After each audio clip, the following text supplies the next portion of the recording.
Marcou o relógio da Rádio Bandeirantes. Nós vamos falar um pouco agora, o tema é economia e... Ele está na linha 2, é isso? Muito bem, o nosso convidado está aqui na linha 2. Vamos falar, essa semana a gente teve uma decisão, mais uma, do Copom, que também não surpreendeu muita gente, e que foi a manutenção da taxa Selic em 15%. Fernando Agra, economista da Universidade Federal de Juiz de Fora e doutor em Economia Aplicada pela Universidade Federal de Viçosa, está conosco, Cláudio.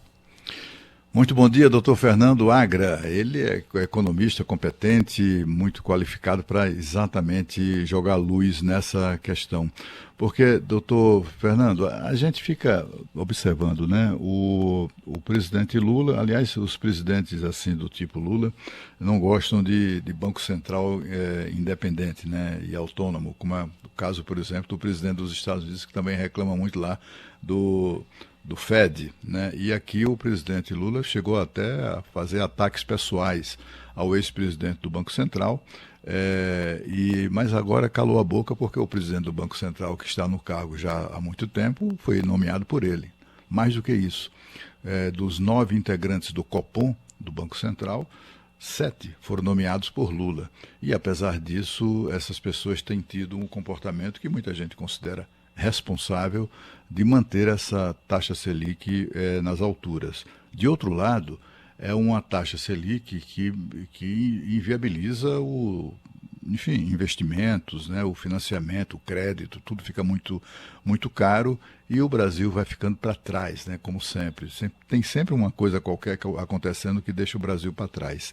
Então eu queria saber do senhor o seguinte, o governo reclama da taxa Selic, mas é quem mais contribui para mantê-la elevada com os seus gastos absolutamente descontrolados, né? O presidente Lula não quer saber de cortar despesas, só quer saber de aumentá-las, né? E com isso acaba pressionando também a taxa Selic. Eu queria que o senhor explicasse exatamente isso, onde nasce o problema e de que maneira poderia ser solucionado. Muito bom dia. Bom dia, Ronald. Bom dia, Cláudio. É um prazer estar por aqui. Bom dia a toda a sua equipe e a quem nos acompanha. Pois é, nós temos a taxa Selic, a segunda maior taxa real de juros do mundo. Eu estava pesquisando ontem, nós só perdemos para a Turquia, né? A Selic, para que o ouvinte entenda, a taxa real é aquela taxa descontada da inflação. A Selic está em 15%, maior nível dos últimos 19 anos, ou seja, desde 2016, desde 2006, que a gente não tinha uma taxa tão alta assim, e descontado o IPCA de 5,17, ela dá 9,35% de juros reais ao ano, ou seja, quase 2 dígitos, perdendo apenas para a Turquia, que está na casa de 9,74. Bom, qual é o objetivo da taxa de juros tão alta assim? É controlar a inflação. Só que taxa de juros elevada controla inflação de demanda. E a gente tem não somente inflação de demanda, ou até menos, a gente tem muito mais uma inflação de custos. Não vai ser o aumento da taxa de juros que vai baixar a conta de energia, que vai baixar o preço do combustível, que vai baixar o preço do alimento. Então a gente está usando o remédio muito amargo durante muito tempo, não só pelo atual governo, mas como pelos outros que passaram por aí, que sempre buscaram na taxa de juros um mecanismo de curto prazo de controlar a inflação. Quando, na verdade, o nosso problema de inflação ele é muito mais estrutural do que conjuntural. O nosso PIB potencial, a nossa capacidade produtiva tem limites. Quando se esbarra perto do limite, o que acontece? Há uma pressão de preços. Vem a taxa Selic, aumenta, aborta ali o crescimento e a gente fica aí como chamado voo da galinha, não é verdade? Então a gente teria que investir muito mais em infraestrutura para aumentar o parque produtivo no Brasil e a gente não ficar à mercê das taxas de juros muito altas. Mas como você falou muito bem, Cláudio, a gente tem outro papel também, né? A questão de ancorar expectativas. E a gente tem um problema de gasto público muito alto, que também contribui para a incerteza do futuro. Professor, A ata do Copom, que justificou essa taxa de 15%, a manutenção dela, fala de cenário internacional, incertezas, entre outras coisas. Quais são as principais? Ainda está vinculado à forma como os Estados Unidos lidam com a taxação dos outros países em importações e exportações? É por aí ou tem outras questões? Pois é, né? A gente vem de um cenário internacional muito adverso nos últimos anos. Se a gente pegar, a gente vem de uma pandemia, depois de duas guerras e agora de um tarifaço que está caminhando para se resolver. Então, o que, que acontece? O cenário internacional não tem ajudado nos últimos anos. E aí a gente, quando pensa que a situação lá fora está resolvida, vem uma surpresa. O cenário internacional também contribui para isso. Mas olha só, os Estados Unidos já reduziram nas duas últimas reuniões a taxa de juros. O que, que acontece? A taxa de juros do país ela é muito formada também pelo risco. Não é? Nós temos um risco mais elevado por conta de uma dívida pública muito alta. Eu estava verificando ontem, a dívida pública me assustou. Ela está na casa de 8,12 trilhões de reais. 15% ao ano de Selic, eu fiz um cálculo, a gente vai pagar por ano aproximadamente 1 trilhão 220 bilhões de juros, de juros no ano. Então a gente tem problemas internos e situação internal adversa, apesar de que a situação internacional está melhorando um pouco e a gente acredita que essa questão do tarifácio em poucos meses será resolvido. Até porque não é interessante para os Estados Unidos manter um tarifácio. Por quê? Porque vai provocar inflação lá. E se provocar inflação lá, o que é que acontece? O Banco Central pode interromper, o Banco Central americano, interromper a tendência de queda e voltar para alta, que não é o objetivo do governo americano. Professor, há diversas nuances em relação a isso, né? A gente tem um governo de esquerda, um governo que tem uma concepção comum de toda essa história, tem horror ao mercado financeiro, a quem investe no Brasil, investe nas empresas e, portanto, em empregos, investe na economia. O governo brasileiro tem horror a isso, acha que é tudo um bando de parasitas, os caras estão investindo dinheiro nas empresas e são maltratados pelo governo, impressionante. Inclusive empresas estatais que estão entre as principais estrelas da Bolsa de Valores, né?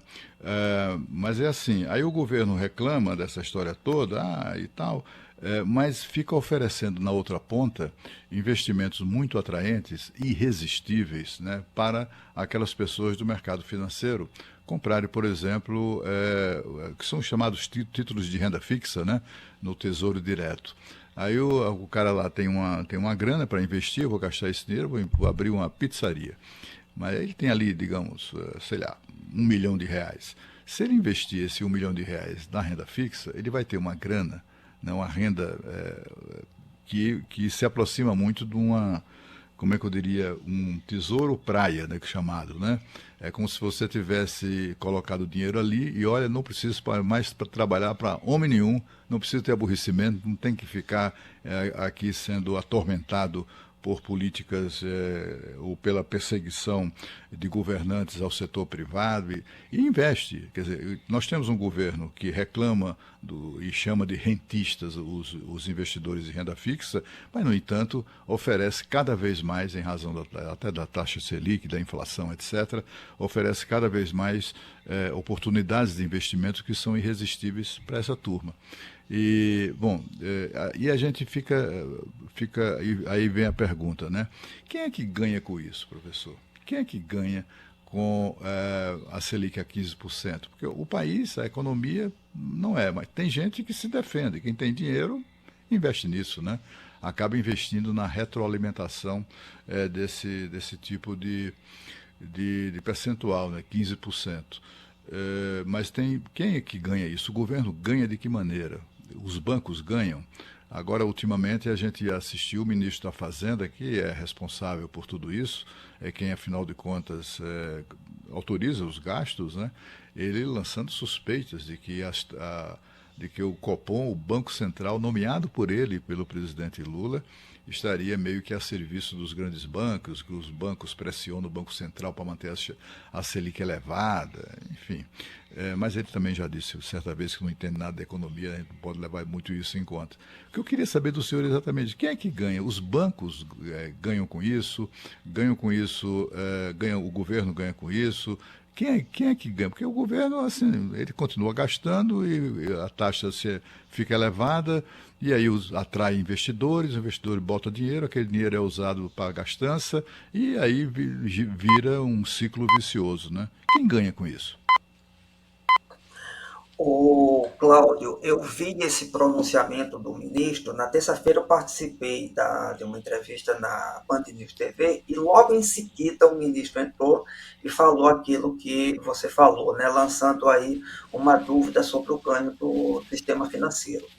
Olha, a gente que estuda economia há mais de 30 anos, eu me lembro de um professor meu de macroeconomia que falava isso: quem ganha com as taxas de juros altas é o sistema financeiro, né? São chamados rentistas. E o que o ministro falou, nunca tinha visto nenhuma figura pública lançar essa dúvida, né? Mas a gente, nos bastidores que estuda economia, a gente sabe que há pressão do sistema financeiro por taxa de juros altas. Por quê? Porque quanto mais altas as taxas de juros, maior o preço do dinheiro. Taxa de juros é o preço do dinheiro.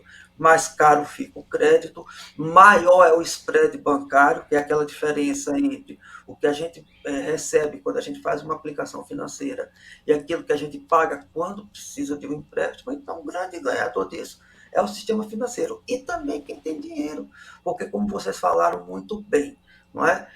Taxa de juros altas inibe investimentos diretos, ou seja, da criação de uma empresa. Como você deu um exemplo muito bacana. Porque o indivíduo que tem R$ 1 milhão vai abrir uma pizzaria, correr todo o risco que corre, ter questões trabalhistas, enfim, risco de vender, de não vender, se ele pode aplicar esse 1 milhão na renda fixa, que hoje está pagando pouco mais de 1% líquido. Quem aplica na renda fixa hoje de R$ 1 milhão vai tirar, no mínimo, num bom CDB, né, numa boa LCI, numa boa LCA ou no próprio Tesouro Direto, mais de 1% ao mês. Dá 10 mil livres por mês.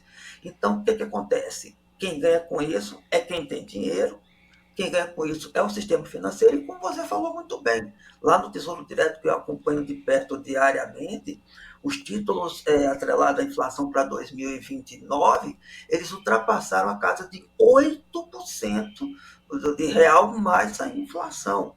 Então, o que acontece? A gente nem chama isso de investidor, tá? A gente chama de especulador, que é aquele que vem proteger o seu dinheiro no mercado financeiro. O que acontece? Eles compram, o governo aumenta a sua receita, mas é uma receita muito perigosa, que ela tem que ser paga com juros mais altos, e aí acaba gastando.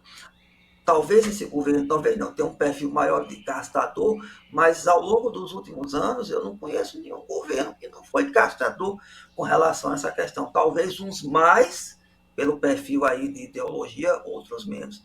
Agora, por outro lado, quem perde é a sociedade, porque com a dívida pública cada vez mais alta, o que acontece? O governo tem que cada vez mais Ninguém aumentar merece, a né, carga professor? tributária. É, isso mesmo.